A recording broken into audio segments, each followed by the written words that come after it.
Bom dia, meus amigos, muito bom dia. Hoje é dia 25 de agosto de 2025, estamos iniciando mais uma semana juntos e mais uma conversa fraterna. 25 de agosto, 8 horas da manhã, cá estamos nós para esse trabalho. Bom dia, Letícia, Regina, sejam bem-vindas, todo mundo que vai entrando aí. Vamos iniciar o nosso trabalho. Hoje, como eu falei, dia 25 de agosto de 2025, estamos iniciando a conversa fraterna. Capítulo de hoje, capítulo 119, que tem como título Nos Problemas da Posse. A mensagem evangélica é de Paulo em sua primeira epístola a Timóteo, capítulo 6, versículo 7, que diz: Porque nada trouxemos para este mundo, e manifesto é que nada podemos levar dele. Paulo já dizendo a Timóteo para dar essa orientação às pessoas que ele fosse encontrar, que não ficassem apegadas demais à matéria, porque não levariam nada deste mundo. Vamos ver o que Emmanuel nos traz de reflexão a respeito dessa frase. Não encarceres o próprio espírito no apego aos patrimônios transitórios do plano material, que muitas vezes não passam de sombra coagulada em torno do coração.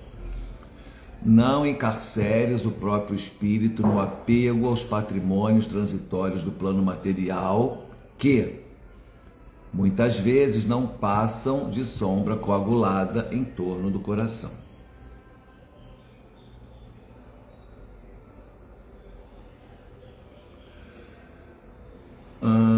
Observa o infortúnio de quantos se agrilhoaram a paixão da posse nos territórios do sentimento. Muitos não se contentaram com a própria ruína, convertendo os semelhantes em vítimas dos desvarios a que se confiaram insanos. Supunham-se donos das criaturas que amavam e ante os primeiros sinais de emancipação a que se mostraram dispostas, não vacilaram em abatê-las sob golpe homicida.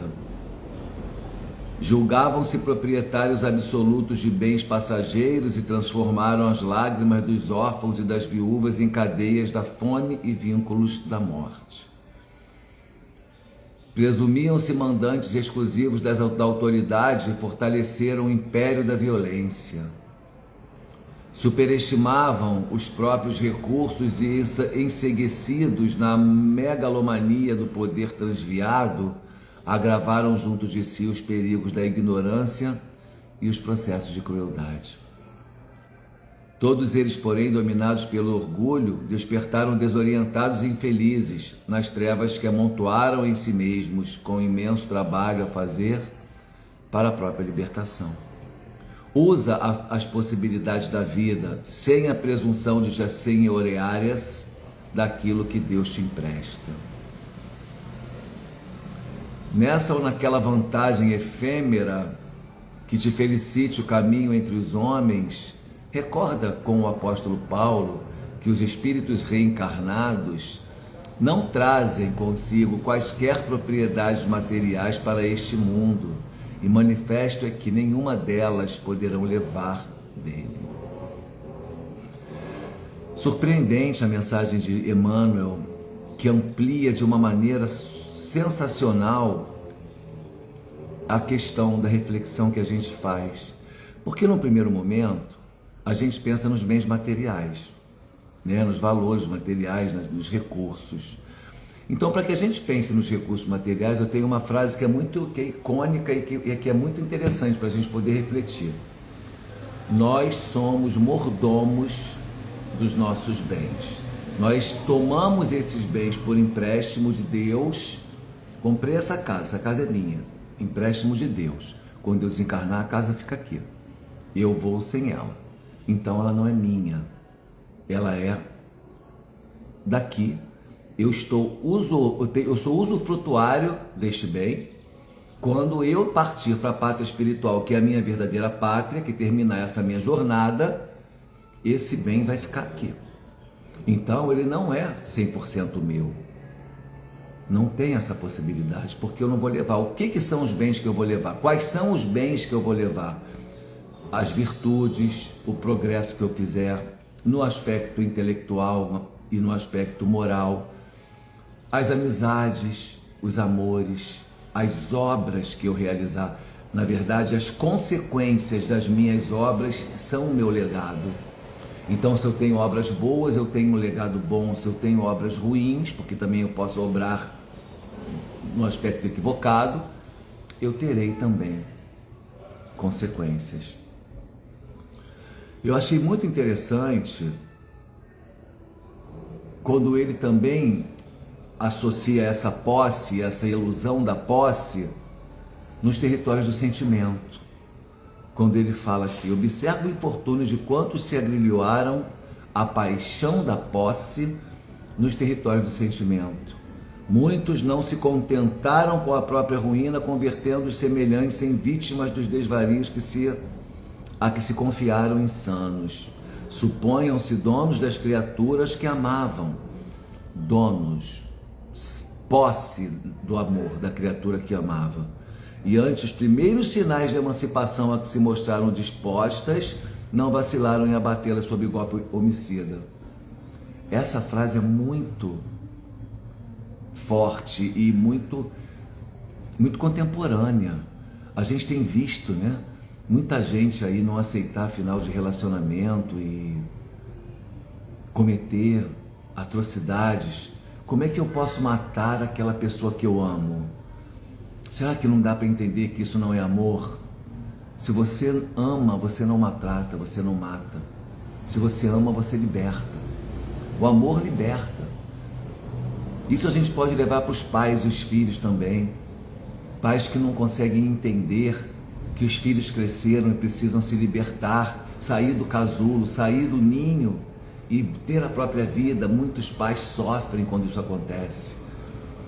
É a sensação de posse, de domínio sobre aquela criatura. Você não é dono dos seus filhos. Você não criou o filho para você, você criou para o mundo. Isso é egoísmo. Isso é orgulho. Precisamos combater esses sentimentos nocivos. Aqui damos a alcunha de amor.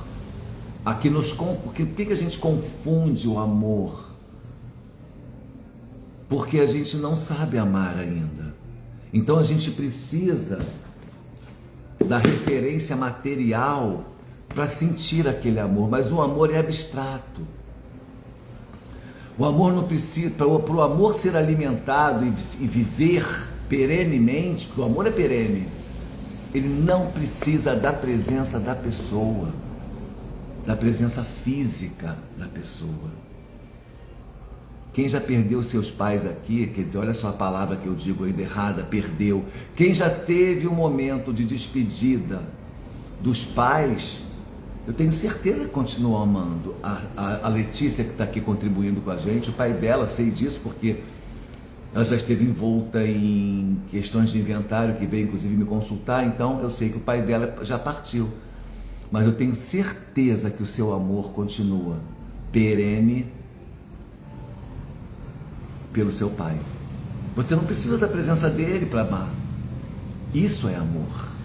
Só que a gente confunde ainda, porque nós somos muito imperfeitos ainda.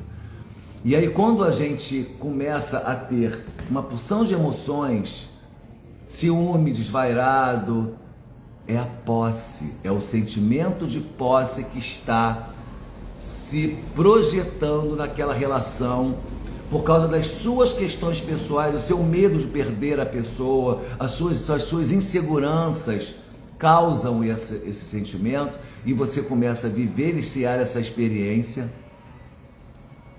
e aí você adoece o amor. E quando o amor adoece, ele tem referências no egoísmo, no sadismo, na violência, na posse e tantas outras coisas que não tem nada a ver com o amor. Nos problemas da posse é o título desse capítulo de hoje. Porque nada trouxemos para este mundo, e manifesto é que nada poderemos levar dele. Eu não amei a pessoa que eu amo, supostamente falando, hipoteticamente falando, antes de conhecê-la? Por que eu agora não consigo mais viver sem meu marido ou minha esposa se eu vivia antes de eu conhecê-lo? Pensa nisso. Se eu vivi tantos anos antes de conhecer essa pessoa que hoje eu supostamente amo, por que eu acho que se ela separar de mim eu não vou continuar vivendo? Faz sentido. E aí eu começo a entender que há alguma coisa errada em mim, no sentimento que eu estou nutrindo. Por que eu estou despertando esses sentimentos em relação a esse sentimento, a esse amor que deveria libertar, que deveria querer o bem? Aí eu começo a entender um pouco mais sobre mim mesmo, me curo para que eu possa amar de uma maneira sublimada, de uma maneira mais adequada ao sentimento amor. Esse é um dos pontos que eu achei o mais relevante de todos, inclusive, mas a gente tem que seguir. Um pouco antes a gente falava sobre os bens materiais. Não, ainda sobre essa questão da posse. A Letícia contribui dizendo: ontem vi uma reportagem sobre um homem de 86 anos que está brigando com os filhos por dinheiro e está sozinho com toda a fortuna.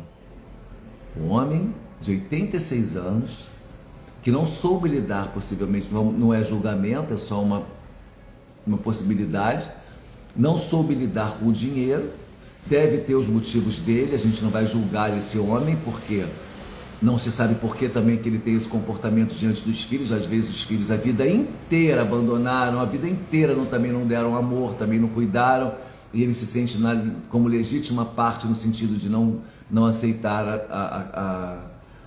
a partilha, ou então, enfim, a herança que vai deixar por alguma razão. Mas vocês hão de convir comigo que se houvesse ali um amor de pai e filho, de filho para pai, isso deveria ficar em segundo plano.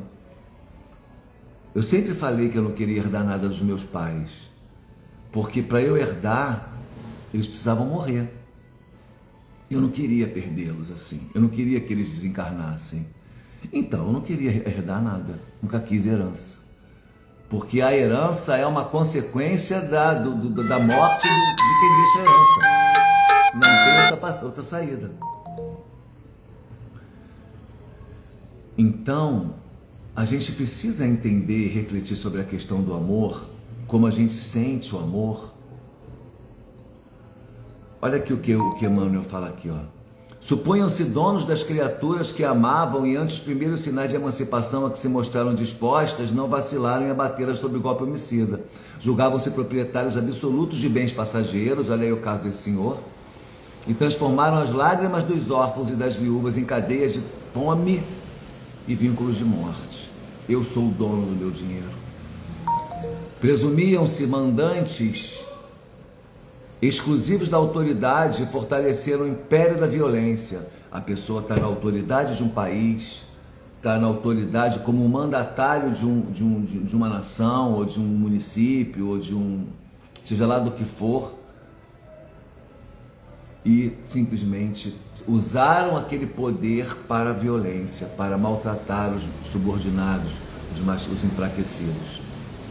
Superestimar recursos, né? Eu tenho aqui condições financeiras, eu nasci numa boa família, financeiramente falando, eu tenho recursos, aí eu superestimo aquilo e eu começo numa megalomania, querer ter demais e aumentar, e descabidamente, desenfreadamente, não percebo. E olha só, a gente não precisa pensar em megalomania só com quem é rico não, tá? Nós também podemos ter e não perceber. Como é que está seu armário, hein? Está abarrotado de roupa? Está comprando coisa que não tem necessidade? Não está pensando naquilo? Por que essa sensação de posse está te trazendo esse conforto? Porque é psicológico e é também químico. A dopamina. Quando você tem a sensação de compra, de aquisição de coisas, você fica ficcionado naquilo te dá prazer. É que nem livro, eu parei de comprar livro. Eu devo ter uns 300 livros na fila de espera. Eu só vou comprar livro quando eu terminar de ler. Talvez eu não compre mais livro essa existência, porque será que eu ainda vou ter tempo de ler 300 livros? Minimamente, com todas as atividades que a gente tem. Então, para que eu tenho que comprar mais livros se eu não li aqueles 300 que estão na fila? Isso é um descontrole. A não ser que seja algo realmente relevante, que esteja no momento sendo necessidade para um estudo, aí é diferente. Mas comprar porque eu estou interessado em ler, primeiro eu tenho que ler aquilo tudo que eu tenho aqui guardado, que eu não consegui ainda ler, para depois eu continuar comprando, senão vira uma posse, vira um sentimento, eu passo a ser um acumulador, o acumulador de livros. E não adianta eu ter livros, eu tenho que ler os livros, eu tenho que acessá-los para que eles tenham a utilidade a qual eles foram criados, para a qual eles foram criados. Então a gente precisa olhar a nossa vida para saber se a gente não está com essa megalomania do poder, de ter, da posse, e a megalomania do poder também nas criaturas, nas pessoas, nas relações, como eu estou lidando com os meus filhos, como eu estou lidando com os meus funcionários, como eu estou lidando com as pessoas à minha volta, com aqueles que são subordinados ao meu poder. Você não é melhor do que ninguém porque você fez um concurso, você passou por um cargo de autoridade no Estado. Você não é melhor do que ninguém se você for um empresário de sucesso, um professor poliglota que tem um poder de fala muito grande e de convencimento. Pelo contrário, isso são talentos que nos são dados por Deus para serem utilizados para o bem da coletividade, não para o bem particular, é para o bem comum. E aí eu preciso analisar, dosar o meu comportamento diante disso tudo para saber se eu estou adequado. E aí eu começo a entender a questão da posse. Usa as possibilidades da vida sem a presunção de te senhoreares daquilo que Deus te empresta. Nessa ou naquela vantagem efêmera, por que ele diz que as vantagens são efêmeras? Porque elas são provisórias, elas são temporárias, elas só estão aqui, toda a fortuna que eu possa alcançar, por mais que ela me dê conforto por gerações, por séculos, essa fortuna só vai me atender nesta existência. A partir do momento em que eu partir daqui, tudo que eu tiver de material vai ficar aqui. E mesmo que eu retorne para este mesmo planeta, para este mesmo mundo, daqui a 5 anos, eu não volto na posse daqueles bens, eu recomeço. Por isso que Emmanuel fala, é uma vantagem efêmera, que te facilite o caminho, toda vantagem, nessa ou naquela vantagem efêmera que te facilite o caminho entre os homens, recorda com o apóstolo Paulo que os espíritos reencarnados não trazem consigo quaisquer propriedades materiais para este mundo, e manifesto é que nenhuma delas poderão levar dele. E com isso, eu encerro a nossa conversa fraterna com essa reflexão profunda sobre a posse, sobre a minha relação com a posse, quer seja a posse material, a posse dos bens transitórios, quer seja a posse das pessoas que são alvo dos meus sentimentos, das minhas emoções, dos meus afetos, dos meus amores. Libertando-as, eu certamente estarei compreendendo que o meu amor está saudável, porque se elas quiserem a minha companhia, elas quererão ter também. Eu não posso impor isso a ninguém, eu não posso exigir isso de ninguém. O que eu posso é desejar que alguém esteja comigo. E se essa pessoa não quiser, por mais que ela seja alvo dos meus afetos, eu preciso deixá-la ser livre para tomar as decisões nesse sentido, na medida em que eu não sou proprietário das pessoas que caminham comigo nesta existência. Vamos lá. Capítulo 75 do livro Minutos de Sabedoria, de Carlos Torres Pastorino. Não se esqueça de que, qualquer que seja a sua posição na vida, há sempre 2 níveis a observar: os que estão acima e os que estão abaixo de você. Olha aí, ó. Procure colocar-se algumas vezes na posição de seus chefes e outras vezes na posição de seus subordinados. Assim você poderá compreender ao vivo os problemas que surgem dos 2 lados. E desta forma poderá ajudar melhor a uns e a outros. Pastorino encerra a nossa conversa com muita sublimidade, mas também com bastante simplicidade. Bem simplesmente ele diz: observe a sua volta.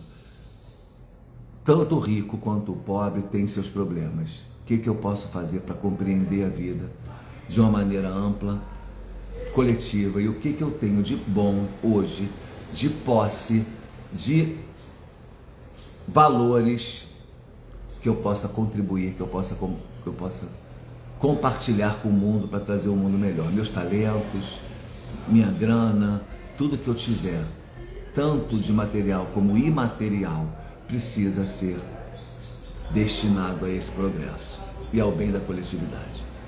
Beijo no coração, muito obrigado pela presença de vocês. Para mim foi muito importante essa conversa de hoje sobre sentimentos, e é isso que a gente tem que fazer, avaliar nós mesmos. Um beijo no coração, paz e bem, até a próxima.